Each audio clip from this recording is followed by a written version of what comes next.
Good evening students, আমি অভিক কুমার বসু। আজকে যে টপিকটা আমরা পড়ব বা শিখব সেটা হচ্ছে যে ডায়োড রেকটিফায়ার বা রেকটিফায়ার ডায়োড।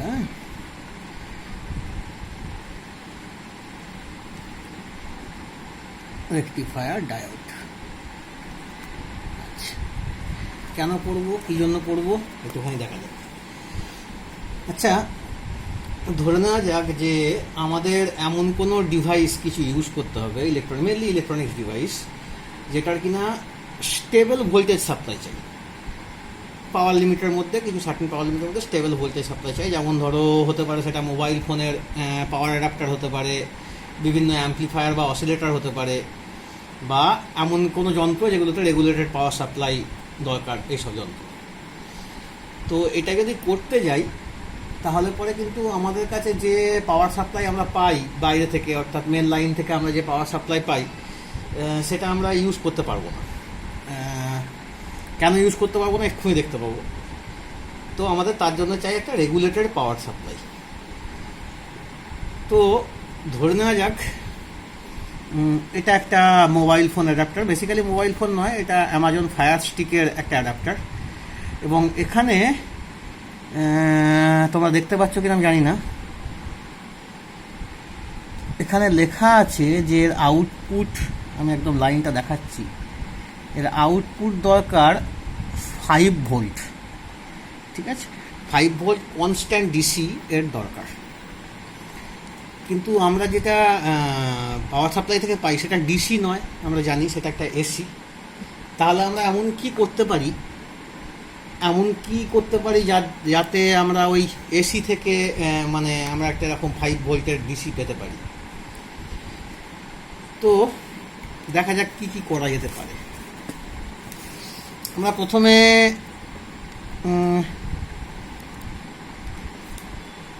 বাইরে থেকে যে এসি মেন থেকে যে আমাদের কারেন্টটা আসছে, এটা এসি মেন আমি আর লিখলাম না, সেটা আসছে।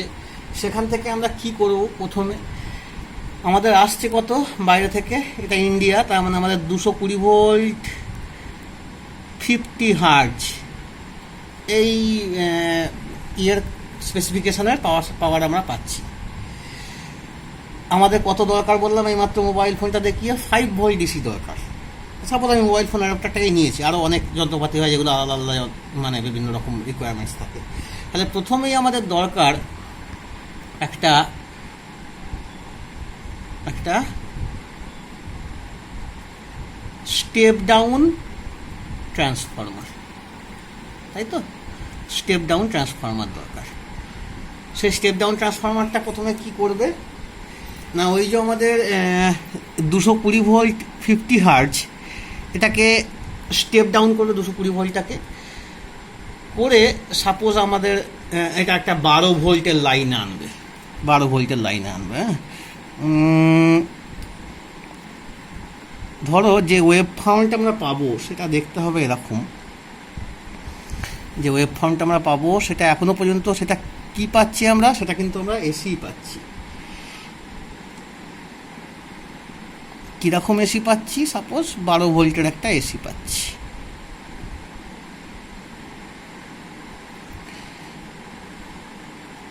বারো ভোল্টের একটা এসি পাচ্ছি আমরা সাপোজ। তো এই 12 ভোল্টের এসি দিয়ে আমাদের কাজ হবে না, আমাদের কি দরকার, 5 ভোল্ট ডিসি দরকার। তাহলে প্রথম কাজ যেটা আমরা এটা করব সেটা হচ্ছে যে এসিতে কি আছে, এসিতে আমাদের একটা পজিটিভ সাইকেল রয়েছে, একটা নেগেটিভ সাইকেল রয়েছে। পজিটিভ হাফ সাইকেল বলি আমরা, এটাকে নেগেটিভ হাফ সাইকেল বলি। তাহলে পরে এটা আমাদের চলবে না, আমাদের ডিসিতে কি দরকার, ডিসিতে একটা কনস্ট্যান্ট ভোল্টেজ দরকার, যেটা আমরা এখনই ড্র করবো আলটিমেটলি। এরপরে যেটা আমরা ইউজ করব, যে এলিমেন্টটা আমরা ইউজ করব সেটাকে আমরা বলছি রেকটিফায়ার, যেটা আজকে আমরা এই ক্লাসে আমাদের শেখবার দরকার।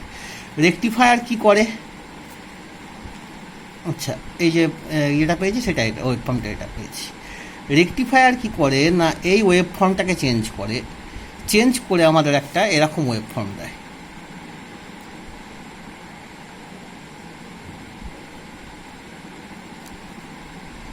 চেঞ্জ করে আমাদের এই নেগেটিভ পার্টটাকেও বাদ দিয়ে দেয়।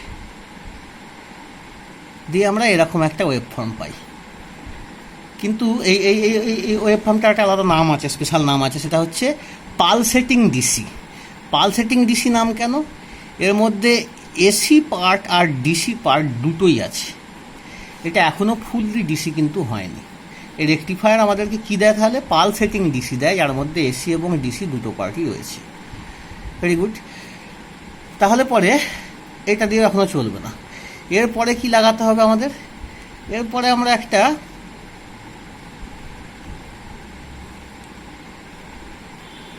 ফিল্টার সার্কিট ইউজ করব। ফিল্টার সার্কিটে কি থাকতে পারে? ফিল্টারে হয় ক্যাপাসিটার থাকতে পারে বা ইন্ডাক্টার থাকতে পারে। আমরা আমাদের সিলেবাসে ক্যাপাসিটার ফিল্টার আছে, আমরা সেটা নিয়ে মূলত পড়ব, সেটা পরে কোনো একটা লেকচার আমরা পড়ব। তো ফিল্টার কি করে? ফিল্টার যেটা করে, এতক্ষণ যে ওয়েভ ফর্মটা পেয়েছি, ফিল্টার ওই এসি পার্ট যেটুকু আছে পালসেটিং ডিসির মধ্যে, সেই এসি পার্টটাকে বাদ দিয়ে দেয়। বাদ দিয়ে আমাদের খানিকটা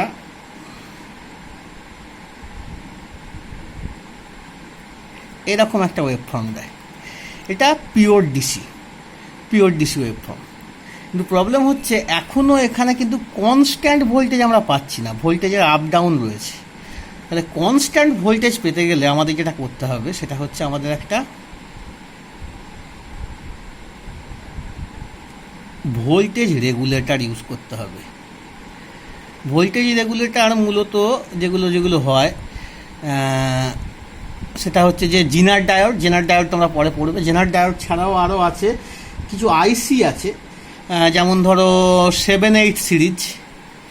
এই যে দুটো XX লিখলাম, এর জায়গায় যদি 05 লেখা থাকে 7805, তাহলে সে আমাকে কনস্ট্যান্ট 5 ভোল্ট দেবে। এই 7-8 সিরিজটা কী করে? আমাকে পজিটিভ ভোল্টেজ প্রোভাইড করে। আর 7-9 সিরিজ একটা আছে আইসি, সেটা আমাদের নেগেটিভ ভোল্টেজ প্রোভাইড করে, কিন্তু কনস্ট্যান্ট ভোল্টেজ। এই কনস্ট্যান্ট ভোল্টেজটাই আমাদের দরকার। তাহলে পরে এইখানে আমরা যেটা করব সেটা হচ্ছে আমাদের এইখানে তো লাগানো আছে ফাইনাল লোড। যেমন ধরো লোড কোনটাকে বলছি? এই ধরো আমাদের পাওয়ার অ্যাডাপ্টারটা যেটা, সেটাকে আমরা লোড বলছি। তো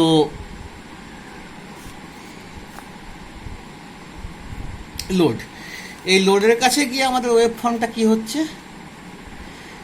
এই লোডের কাছে গিয়ে আমাদের ওয়েভ ফর্মটা হচ্ছে একটা কন্টিনিউয়াস ডিসি। এবার দেখো, এটা একটা কন্টিনিউয়াস ডিসি, আর আমাদের প্রবলেম নেই। তাহলে প্রথমে আমরা পেয়েছিলাম একটা এসি মেন সোর্স, সেই এসি মেন আমাদের 220 ভোল্ট দিচ্ছিল, সেখান থেকে আমরা স্টেপ ডাউন ট্রান্সফর্মার ইউজ করলাম। সে সাপোজ আমাদেরকে এরকম একটা 12 ভোল্ট কি 5 ভোল্ট আমরা যা খুশি ধরি না, কারণ 12 ভোল্টই ধরি, মোটামুটি 12 ভোল্ট স্টেপ ডাউন করে দিল, 12 ভোল্ট এসি দিতে শুরু করলো। তারপরে রেকটিফায়ার ইউজ করলাম। রেকটিফায়ার কি করলো? আমাদের এসি প্লাস ডিসি পার্ট মিলিয়ে একটা পালসেটিং ডিসি সাপ্লাই দিল। সেখান থেকে ফিল্টার ইউজ করলাম। ফিল্টার কি করলো না, আমাদের এসি পার্ট যেটা রিপিল পার্ট, এটাকে রিপিল বলা হয়, এসি রিপিল, সেই এসি রিপিলের পার্টটাকে বাদ দিয়ে দিল, দিয়ে আমাদের শুধু একটা স্ট্যান্ডার্ড ডিসি পার্ট দিল। কিন্তু সেই ডিসি পার্টে হচ্ছিল না, কারণ একটা কনস্ট্যান্ট ভোল্টেজ দরকার, এবং ধরো আমাদের ক্ষেত্রে 5 ভোল্ট দরকার। তাহলে আমরা সেখানে ভোল্টেজ রেগুলেটর ইউজ করলাম, এবং ভোল্টেজ রেগুলেটর হিসাবে আমরা জেনার ডায়োড বা আইসি ইউজ করতে পারি 7-8 সিরিজ বা 7-9 সিরিজের। যেমন ধরো আমি বললাম এইমাত্র 7805, এই সিরিজটা, এই আইসিটা আমাকে কি দেবে? এক্স্যাক্টলি 5 ভোল্ট একটা পাওয়ার সাপ্লাই দেবে, এবং সেটা পারফেক্টলি ডিসি 5 ভোল্ট আমাকে একটা দেবে, মানে এটা একটা 5 ভোল্ট ডিসি আমাকে দেবে। গুড। তাহলে এই সবকটা যন্ত্রই মোটামুটি এইটার মধ্যে ধরে নাও থাকে, এই পাওয়ার অ্যাডাপ্টারের মধ্যে থাকে, এবং এটা ইউজ করে। তো আমরা আজকে পড়বো হচ্ছে তাহলে রেকটিফায়ার। এবার রেকটিফায়ার পড়তে গেলে প্রথমেই এটার নাম ছিল, চ্যাপ্টারটার নাম ছিল রেকটিফায়ার ডায়োড। কেন রেকটিফায়ার ডায়োড নাম হলো? রেকটিফায়ার ডায়োড এই কারণে নাম হলো, কারণ হচ্ছে যে ডায়োড একটা অদ্ভুত সুন্দর ক্যারেক্টারিস্টিক্স আছে। তোমরা ডায়োড অলরেডি আগে পড়েছো, পিএন জাংশন ডায়োড আমি তোমাদের পড়িয়েছি, এর আগের লেকচারে আছে। তো ডায়োডকে আমরা এই সিম্বল দিয়ে আঁকি, মোটামুটি ড্র করি। ডায়োড যখন সিম্বলে ড্র করি তখন এরকম দেখতে হয়। এই সাইডটাকে আমরা পি সাইড বলবো, পজিটিভ সাইড বা অ্যানোডও বলতে পারি, আর এই সাইডটা হচ্ছে এন সাইড বা ক্যাথোড। ঠিক আছে? যখন এই ডায়োডটার সঙ্গে এইরকম কানেকশান করা হয়, এখানে পজিটিভ এবং এখানে নেগেটিভ দেওয়া হয়, অর্থাৎ পজিটিভ সাইডের সঙ্গে পজিটিভ কানেকশন এবং নেগেটিভ সাইডের সঙ্গে নেগেটিভ কানেকশন করা হয়, সেই মুহূর্তে তাকে বলা হয় ফরওয়ার্ড বায়াস। এই ফরওয়ার্ড বায়াসে কিন্তু এ কারেন্টকে এর মধ্যে দিয়ে পাস করতে দেয়। কিন্তু যদি ডায়োডটাকে আমরা এমনভাবে লাগাই যেখানে এই পজিটিভ সাইডের সঙ্গে নেগেটিভ, মানে আমাদের পাওয়ার সোর্সের নেগেটিভ সাইড এবং ডায়োডের নেগেটিভ সাইডের সঙ্গে আমাদের পাওয়ার সোর্সের পজিটিভ সাইডকে অ্যাড করি, সেই মুহূর্তে এটাকে বলা হয় রিভার্স বায়াসে আছে এই ডায়োডটা, এবং রিভার্স বায়াসে কিন্তু কোনো রকম কারেন্ট এর মধ্যে দিয়ে পাস করতে দেয় না। গুড। তাহলে পরে আমরা ডায়োডের 3টে কনফিগারেশন পেয়ে গেলাম, এবং এই ডায়োড দিয়েই মেনলি এই কাজটা করা হয়, এই নেগেটিভ সাইডটাকে আমাদের বাদ দেওয়া হয়। সেই জন্যই এই রেকটিফায়ারগুলোর নাম হচ্ছে ডায়োড রেকটিফায়ার বা রেকটিফায়ার ডায়োড। ওকে, এইবার আমরা রেকটিফায়ার কত রকমের হয় সেটা দেখব। রেকটিফায়ার মূলত 2 রকমের হয়। একটা হচ্ছে হাফ ওয়েভ রেকটিফায়ার, আর একটা হচ্ছে full wave rectifier. Full wave rectifier আবার 2 রকম টাইপের হয়। একটা হচ্ছে centre tapped full wave rectifier, আর একটা হচ্ছে bridge type full wave rectifier. Okay, তাহলে half wave rectifier, full wave rectifier 2 ধরনের রেকটিফায়ার, ফুল ওয়েভ আবার 2 ধরনের, সেন্টার ট্যাপ আর ব্রিজ টাইপ। তাহলে প্রথমে আমরা করবো half wave rectifier. Half wave রেকটিফায়ারের সার্কিটটা আগে ড্র করে ফেলি, তাহলে তোমরা বুঝতে পারবে যে কি হয় এক্স্যাক্টলি হাফ ওয়েভ রেকটিফায়ারের ক্ষেত্রে। হাফ ওয়েভ রেকটিফায়ার সার্কিটটা যদি ড্র করি, প্রত্যেক রেকটিফায়ার সার্কিটে আমরা একটা ট্রান্সফরমার ড্র করেই নেবো অলরেডি, ওই স্টেপ ডাউন বা স্টেপ আপ। আচ্ছা, স্টেপ আপ সম্বন্ধে আমি তোমাদের বলিনি, স্টেপ আপ ট্রান্সফরমারটা লাগে, যেমন কিছু কিছু যন্ত্র আছে, যেমন ক্যাথোড রে টিউব সিআরটি, যেটা সিআরওতে আমরা ইউজ করি, ক্যাথোড রে অসিলোস্কোপ, সেখানে হয়তো আমাদের দরকার হয় কিলো ভোল্ট অর্ডারের পাওয়ার, তো ভোল্টেজ দরকার হয়, সেখানের জন্য কিন্তু আমরা স্টেপ আপ ট্রান্সফর্মার ব্যবহার করবো। কিন্তু যেহেতু আমাদের ম্যাক্সিমামের দরকার স্টেপ ডাউন, আমি একটুখানি এই আঁকাতে বোঝাতে গেলাম, যেখানে এটাকে প্রাইমারি উইন্ডিং বলে, এটাকে সেকেন্ডারি উইন্ডিং বলে ট্রান্সফর্মারের। দেখো, আমার প্রাইমারি উইন্ডিংয়ে তারের প্যাচের সংখ্যা বেশি, অর্থাৎ টার্নের সংখ্যা বেশি, এটাতে টার্নের সংখ্যা কম সেকেন্ডারিতে, তার মানে এটা আমি একটা স্টেপ ডাউন ট্রান্সফর্মার ইউজ করছি। যাই হোক, তাহলে আমরা এটা কি করছি, বেসিক্যালি আমরা একটা half wave rectifier circuit draw করছি। তো এখানে কি থাকে, এই হাফ ওয়েভ রেকটিফায়ারে একটি মাত্র ডায়োড থাকে এবং এইখানে লোড থাকে। এই লোডের এগেনস্টে আমরা আউটপুট ভোল্টেজটা ড্র করি, আউটপুট ভোল্টেজটা মেজার করি, ড্র করি বলা ভুল হবে। তো এখানে এটা এসি মেন্স, এখানে যে কারেন্টটা ঢুকছে বা যে ভোল্টেজটা ঢুকছে, যে কারেন্টটা ঢুকছে, সেটা দেখতে এরকম, তাই তো, সাইনোসয়েডাল 220 ভোল্ট 50 হার্টজ ধরে রাখো আমাদের ঢুকছে। স্টেপ ডাউন ট্রান্সফর্মার সেটাকে স্টেপ ডাউন করবে, যে ধরো 12 ভোল্টে করবে। এটাকে আমরা বলি লোড রেজিস্ট্যান্স, অর্থাৎ আমরা যে ডেটার এগেনস্টে পাবো, এর এগেনস্টে এর অ্যাক্রসে আমরা আউটপুট ভোল্টেজ ভি আউট মাপবো বা পাবো। আর এইখানেতে সাপ্লাই হচ্ছে ভি ইন সাপ্লাই হচ্ছে, ভি ইনটা কত না, V max sine omega t, এই ফর্মে এইখানেতে এটা সাপ্লাই হচ্ছে আমাদের কাছে। ওকে, তো এবার কি হবে, আমরা ওয়েভ ফর্মগুলো ড্র করি।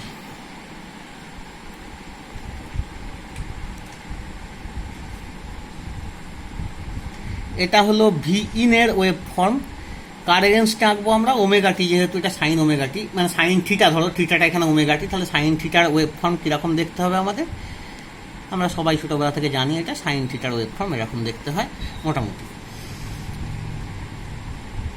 এবার এর ফাংশনটা কি দেখা যাক, আমি আর একবার রিড্র করছি এই সার্কিটটা, আমি আর প্রাইমারি উইন্ডিংস বা এই মেন পাওয়ার সোর্সটা আঁকছি না, আমরা শুধুমাত্র সেকেন্ডারি উইন্ডিংস নিয়ে আঁকছি। ধরো এটা 2টো সাইকেল আছে, তো পাওয়ার সাইকেল আছে, একটাতে পজিটিভ হাফ সাইকেল আর একটা আছে negative half cycle. Positive half cycle যখন হয়, সেই অবস্থায় এই দিকটা পজিটিভ এবং এই দিকটা নেগেটিভ, তাই যদি হয় তার মানে ডায়োডের পজিটিভ এন্ডের সঙ্গে, এটা ডায়োডের পজিটিভ এন্ড, এটা ডায়োডের নেগেটিভ এন্ড, তাহলে ডায়োডের পজিটিভ এন্ডের সঙ্গে পজিটিভ যুক্ত আছে এবং নেগেটিভ এন্ডের সঙ্গে নেগেটিভ যুক্ত আছে, তার মানে এটা ফরওয়ার্ড বায়াসে আছে। তাহলে এটা ফরওয়ার্ড বায়াস স্ট্রাকচার। ফরওয়ার্ড বায়াসে আমরা কি পাবো,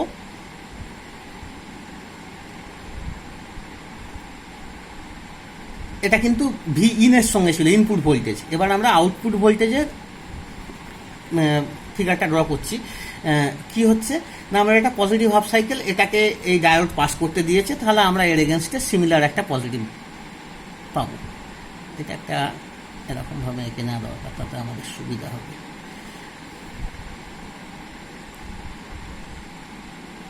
ঠিক আছে, তাহলে আমরা পজিটিভ হাফ সাইকেলে এরকম একটা ওয়েভ ফর্ম পেলাম, কোনো অসুবিধা নেই। এরপরে সেকেন্ড হাফ যেটা, সেটা কি আমাদের negative half cycle. Negative half সাইকেলে কি হবে, নেগেটিভ হাফ সাইকেলে যেটা হবে যে আমাদের পোলারিটিটা কিন্তু চেঞ্জ হয়ে গেছে।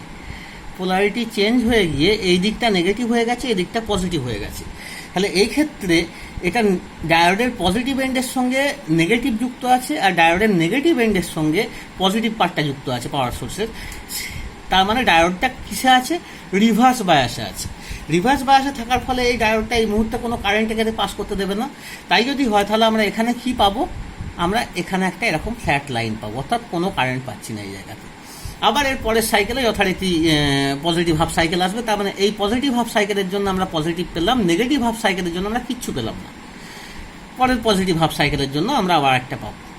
এই এই পুরো ওয়েভ ফর্মটার কোনখানটা কী অংশ, এটা 0 বলা হয়, এটা পাই, এটা 2 পাই, এটা 3 পাই, তাই তো। তার মানে 0 to 2 পাই হলো আমার একটা পূর্ণ সাইকেল। একটা পুরো সাইকেল হচ্ছে 0 to 2 পাই।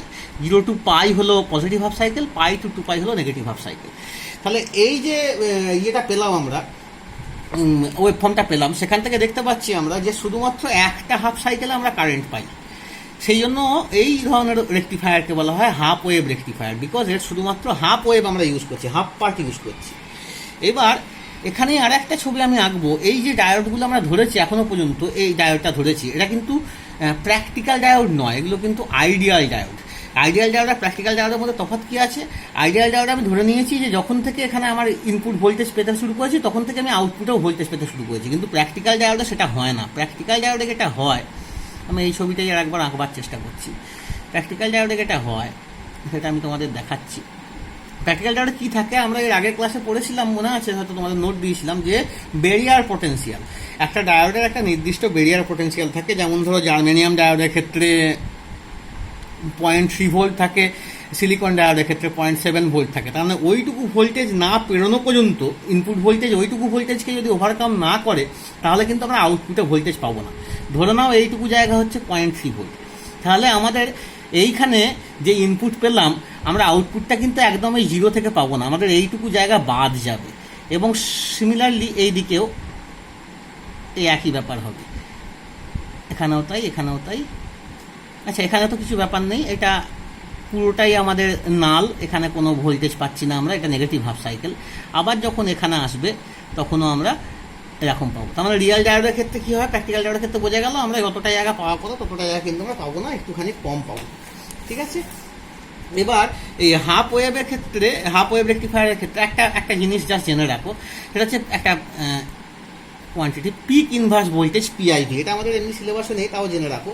এইটার মানে হচ্ছে পিক ইনভার্স ভোল্টেজ কাকে বলা হয় না, একটা ডায়োডকে যখন রিভার্স ভোল্টেজে লাগানো হয় সেই মুহূর্তে তো এই পুরো ভোল্টেজটাকে ও এখানে আটকে দিচ্ছে, এরপর আরও পাস করতে দিচ্ছে না। তাহলে সেই ভোল্টেজটা যদি ও উইথস্ট্যান্ড করতে না পারে, ও যদি সহ্য করতে না পারে, তাহলে পরে ও নষ্ট হয়ে যাবে ডায়োডটা। তাহলে সেই নষ্ট যাতে না হয়, তাহলে আমাদের এই পিআইভিটা খেয়াল রাখতে হয় যে কতটা ভোল্টেজ ও সহ্য করতে পারবে রিভার্স ভোল্টেজে, রিভার্স বায়াসের ক্ষেত্রে।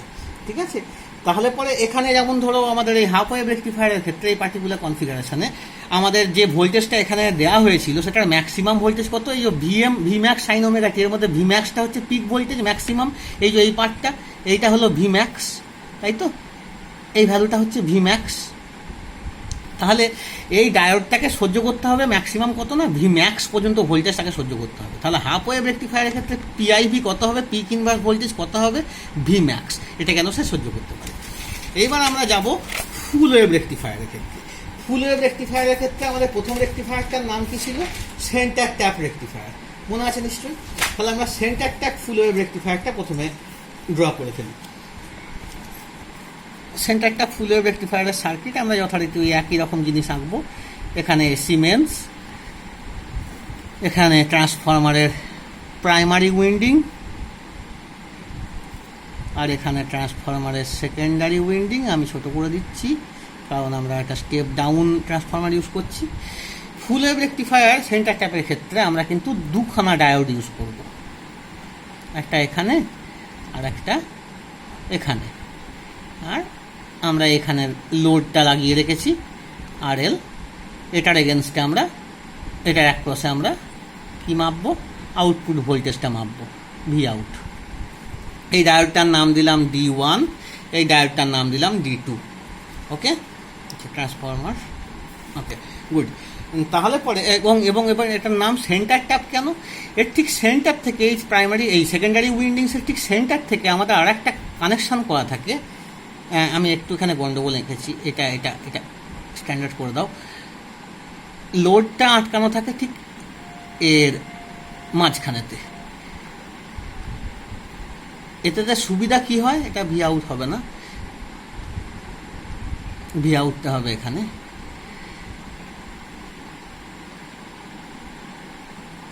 যাই হোক, এখানে ভি আউটটা পাবো আমরা। এই সুবিধাটা কি না, এখানে দুটো সার্কিটের পার্ট তৈরি হয়ে যাচ্ছে, একটা সার্কিটের পার্ট এটা আর একটা সার্কিটের পার্ট এটা। এবার আমরা ওয়েভ ফর্মগুলো আঁকি। ফার্স্ট ওয়েভ ফর্ম আমাদের ভি ইনের সঙ্গে ওমেগা টি এর, এটা আমাদের নর্মাল সাইনোসয়েডাল একটা ওয়েভ আমরা পেয়েছিলাম, ঠিক আছে। এর সঙ্গে সঙ্গে আউটপুটটাও আমরা ড্র করে রাখি, মানে আউটপুটে কী পেতে পারি সেই জায়গাটা ড্র করে রাখি, omega T V out, correct. যথারীতি এগুলো ড্র করে রাখি, এটা 0, এটা এখানটা পাই, এখানটা 2 পাই, এখানটা 3 পাই, এবং আরও চলতে থাকবে। গুড। তাহলে ফার্স্ট হাফে আমরা যদি আবার রিড্র করি, ফার্স্ট হাফটাকে রিড্র করলাম, মানে পজিটিভ হাফ সাইকেল যেটা আমাদের, তো এইরকম ওয়েভ ফর্মটা। তাহলে পজিটিভ হাফ সাইকেলের ক্ষেত্রে কি হয়, নেগেটিভ হাফ সাইকেলের ক্ষেত্রে কি হয় সেটা আমরা দেখি। এই সেন্টার ট্যাপ কেন বলা হচ্ছে, যে সেকেন্ডারি উইন্ডিংসের সেন্টারে আমরা ট্যাপ করেছি, এখানে লোড রেজিস্ট্যান্সটাকে কানেক্ট করেছি সার্কিটের সঙ্গে। তাহলে রিড্র করলে যেটা আসছে,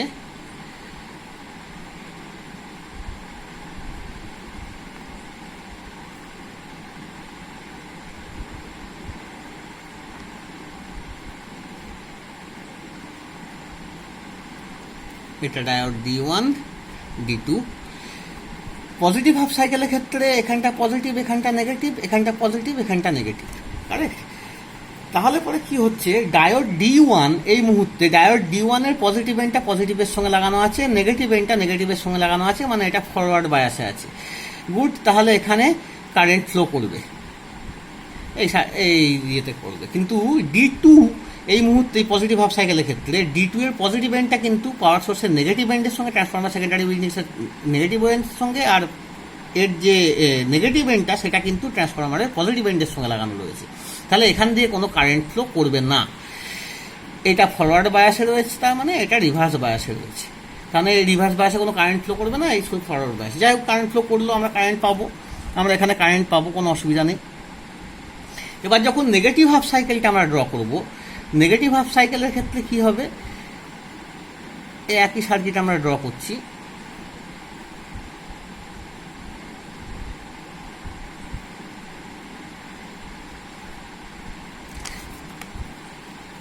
সেখানে কি হলো না, নেগেটিভ হাফ সাইকেল, এটা নেগেটিভ হয়ে যাবে, এটা পজিটিভ হয়ে যাবে, এখানটা নেগেটিভ হয়ে যাবে, এখানটা পজিটিভ হয়ে যাবে। তাহলে ডায়োড D1 এই মুহূর্তে রিভার্স বায়াসে রয়েছে, কারণ এর নেগেটিভ এন্ডটা, এর পজিটিভ যে এন্ডটা সেটা সেকেন্ডারি উইন্ডিংসের, ট্রান্সফরমার সেকেন্ডারি উইন্ডিংসের নেগেটিভের সঙ্গে লাগানো রয়েছে, এবং এর যে নেগেটিভ এন্ডটা সেটা পজিটিভের সঙ্গে, তার মানে এটা রিভার্স বায়াসে রয়েছে।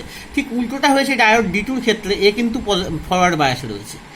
তাহলে এই মুহূর্তে এখান দিয়ে কারেন্টটা ফ্লো করবে, এখান দিয়ে কারেন্টটা ফ্লো করবে এই ডিরেকশানে। তাহলে আমরা আবার একটা কারেন্ট এখানে পাবো। তাহলে প্রথম ক্ষেত্রে আমাদের কি ছিল, D1 অন ছিল, D2 অফ ছিল, আর এখানে D2 অন হলো, D1 অফ হয়ে গেল, ঠিক আছে। এই সিমিলারলি আমরা পেতে থাকবো। তাহলে এখানে আমরা কি পেলাম, এখানে আমাদের পাওয়ার সাইকেলের দুটো হাফই কিন্তু সুন্দরভাবে ইউজ হচ্ছে। পজিটিভ হাফেও আমরা কারেন্ট পেয়েছি, নেগেটিভ হাফেও আমরা কারেন্ট পেয়েছি, ঠিক আছে। গুড। এবার প্র্যাকটিক্যাল ডায়োডের ক্ষেত্রে কী হবে, এটা তো রিয়াল ডায়োডের ক্ষেত্রে, এই সরি আইডিয়াল ডায়োডের ক্ষেত্রে। আইডিয়াল ডায়োডের ক্ষেত্রে আমাদের কোনো ইয়ে নেই, ব্যারিয়ার পটেনশিয়াল আমরা ধরছি না। কিন্তু যদি আমরা প্র্যাকটিক্যাল ডায়োড ধরি বা রিয়াল ডায়োড ধরি, সেক্ষেত্রে কী হবে, আমরা জানি অলরেডি কী হবে না, আমাদের এটা যতটা পাওয়ার কথা ছিল আমরা ততটা পাবো না, সেখান থেকে খানিকটা কমে যাবে, ব্যারিয়ার পটেনশিয়ালের অংশটুকু আমাদের বাদ দিতে হবে। তার মানে এখানে এরকম পাবো, এখানটা এরকম যেতে থাকবে, আবার গিয়ে এখান থেকে এরকম পাবো, আবার এটা যেতে থাকবে এবং এখানে গিয়ে এটা পাবো। ঠিক আছে, এই হয়ে গেল আমাদের centre tapped full wave rectifier, centre tapped full wave rectifier. এবার আমরা করব bridge type full wave rectifier. Bridge টাইপে কীরকম থাকে, ব্রিজ টাইপের কনফিগারেশানটা রেখে ফেলি। ব্রিজ টাইপের কনফিগারেশানটা হচ্ছে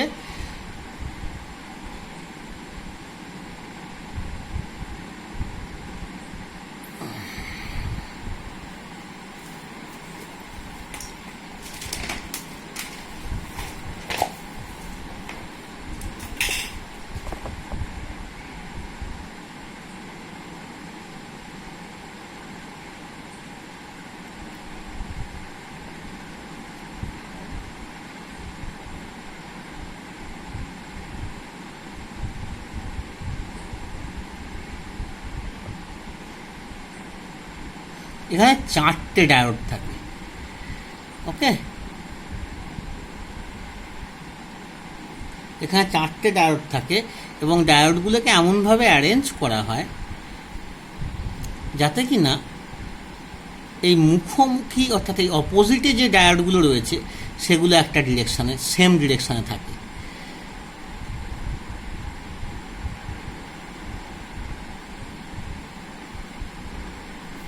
এটা ধরো D1, এটা D2, এটা D3, এটা D3 আর এটা D4। ওকে, এটা হচ্ছে আমাদের লোড রেজিস্ট্যান্স, এর এক কোষে আমরা ভি আউটটা মাপবো। ঠিক আছে, এবার যেটা হয় সেটা হচ্ছে যে এই যেহেতু এই ব্রিজের মতো দেখতে টাইপটা, সেই জন্য এটাকে আমরা bridge type full wave rectifier বলি। ওয়েব ফর্মটাকে ফেলা যাক, কী হয় এক্স্যাক্টলি বোঝা যাবে তাহলে।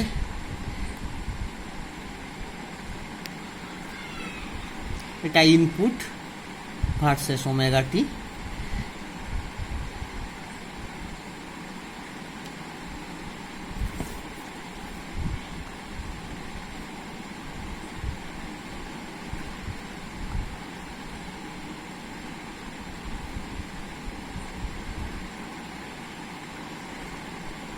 এটা আউটপুট ভার্সেস ওমেগা টি। ওকে, আমরা এই সার্কিটটা রিড্র করব দুটো কনফিগারেশনে, পজিটিভ হাফ আর নেগেটিভ হাফের ক্ষেত্রে কী হয় সেটা দেখবার জন্য। আচ্ছা, আমরা এতক্ষণ ধরে যেই সেন্টার ট্যাপের ক্ষেত্রে যেটা করেছি, এই দুটো ডায়োড কিন্তু আইডেন্টিক্যাল। সিমিলারলি এখানে 4টে ডায়োড কিন্তু আইডেন্টিক্যাল, অর্থাৎ প্রপার্টি সেম সেম, শুধু এমনভাবে লাগানো আছে যাতে অপোজিট ডায়োডগুলো একটা কনফিগারেশনে থাকে, সেম কনফিগারেশনে থাকে, সেম দিকে থাকে। এর সুবিধা কি এক্ষুনি আমরা দেখতে পাবো। ধরে নেওয়া যাক আমরা শুধুমাত্র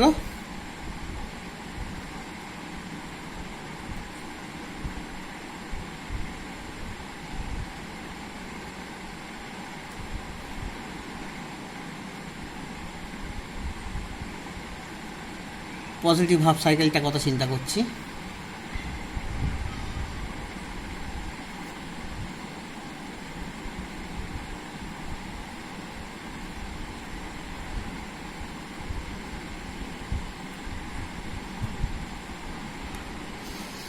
তাহলে এটা D1, D2, D3 আর D4। পজিটিভ হাফ সাইকেলে এটা পজিটিভ, এটা নেগেটিভ। তাহলে এখান থেকে কারেন্ট, এইটার থেকে ইলেকট্রন যাওয়ার কথা, এদিক দিয়ে কারেন্ট আসা কথা। তাহলে কারেন্ট এলো, কারেন্ট এসে এইখানে এসে কি দেখতে পাচ্ছে, দুটো রাস্তা আছে যাওয়ার। এর মধ্যে এই দিকে যদি যায় তাহলে এটা হয়ে যাবে রিভার্স বায়াস, তাহলে এই দিকে যেতে পারবে না। কোথা দিয়ে যাবে, এখান থেকে কারেন্ট এলো, কারেন্ট এলো এসে ও এইটাকে ফরওয়ার্ড বায়াসে পেলো, কারেন্টটা এখান দিয়ে গেল। এখানে এসে আবার ও দুটো রাস্তা পেলো, একটা এটা একটা এটা। এটা দেখা যাচ্ছে রিভার্স বায়াস হয়ে বসে আছে উল্টো দিকে, তাহলে এখান দিয়ে যেতে পারবে না। কিন্তু এই ডায়োডটার নেগেটিভ এন্ডটা নেগেটিভ এন্ডের সঙ্গে লাগানো আছে, পজিটিভ এন্ডটা পজিটিভ এন্ডের সঙ্গে, তাহলে এটাও ফরওয়ার্ড বায়াস আছে, তার মানে এখান দিয়ে কারেন্ট যাওয়া যাবে। তাহলে কারেন্টটা এই রাস্তা ধরলো এবং আলটিমেটলি এই রাস্তা ধরে এলো, এই রাস্তা ধরে এসে এখান দিয়ে গিয়ে, তার মানে এইভাবে গেল কারেন্টটা। ওকে, এটা হলো পজিটিভ হাফ সাইকেলে, এবং এখানে আমরা একটা ওয়েভ ফর্ম পেলাম, ভোল্টেজ পেলাম, অসুবিধা নেই। এবার যদি সেকেন্ড কনফিগারেশনটা আমরা ড্র করি,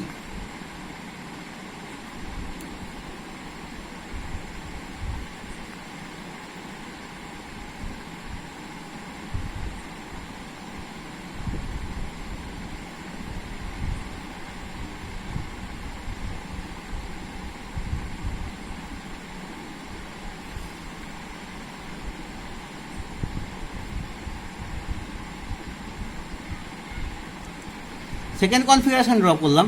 এবার নেগেটিভ হাফ সাইকেল, এটা ছিল পজিটিভ হাফ সাইকেল, ধরো 0 to পাই এই অংশটা। এবার এই অংশতে যেটা হলো সেটা হচ্ছে নেগেটিভ হাফ সাইকেল, 0 to পাই হয়ে গেছে, এই সরি এদিকে হবে না, এদিকে হবে পাই টু 2 পাই এই অংশটা। এই নেগেটিভ হাফ সাইকেলে কি হবে, এটা নেগেটিভ হয়ে যাবে, এটা পজিটিভ হয়ে যাবে, তাহলে কারেন্টটা এদিক থেকে যাবে, এদিক থেকে যেতে গিয়ে ওর দুটো রাস্তা পড়লো, দেখলো যে এদিক দিয়ে যাওয়া যাবে না, এটা রিভার্স বায়াস হয়ে গেছে, এটা কিন্তু ফরওয়ার্ড বায়াস আগে। তাহলে এখান থেকে কারেন্ট এলো, এই লাইনটা ধরলো, এই লাইনটা ধরে এই পর্যন্ত এসে ওর কাছে দুটো অপশন আছে, একটা এখান দিয়ে যাওয়ার, একটা এখান দিয়ে যাওয়ার। এখান দিয়ে যেতে গিয়ে আবার দেখলো এই ডায়োডটা অর্থাৎ D1 রিভার্স বায়াস হয়ে বসে আছে, তাহলে D1 আর D2 এক্ষেত্রে রিভার্স বায়াস, এখান দিয়ে যাওয়া যাবে না। কোথা দিয়ে যাওয়া যাবে, এটা কিন্তু ফরওয়ার্ড বায়াসে আছে, তাহলে পরে এইখান দিয়ে যাওয়া যাবে, এইখান দিয়ে কিন্তু যাওয়া যাবে, কারণ নেগেটিভ এন্ডটা নেগেটিভ এন্ডের সঙ্গে আছে। ঠিক আছে, তাহলে এই কেসেতে, প্রথম কেসেতে D1 আর D2 অন ছিল, আর second কেসেতে D3 R D4 on আছে। এখান দিয়ে যা যাবে আমরা আবার একটা এরকম পাবো, পরেরটা তো এরকম পেতে থাকবে। তাহলে বোঝা গেল মোটামুটি আমাদের এই ফুল ওয়েভ রেকটিফায়ার কি করছে। ফুল ওয়েভ রেকটিফায়ার আমরা দুটো হাফ সাইকেলই পাচ্ছি, সে সেন্টার ট্যাপের ক্ষেত্রেই হোক বা ব্রিজের ক্ষেত্রেই হোক, আমরা দুটো হাফ সাইকেলই পাচ্ছি, সেই জন্য দুটো হাফ সাইকেলে আমরা পাওয়ার পাচ্ছি, সেই জন্য এটাকে ফুল ওয়েভ রেকটিফায়ার বলা হয়। এর পরের ভিডিওতে আমরা এগুলোর আরও কিছু প্রপার্টিস দেখব, যেমন হচ্ছে এফিসিয়েন্সি এবং হচ্ছে গিয়ে আমাদের রিপিল ফ্যাক্টর, এগুলো কিছু জিনিস শিখব। Thank you. এটা যদি বুঝতে কোনো রকম অসুবিধা হয় আমাকে তোমরা কন্ট্যাক্ট করবে। Thank you very much.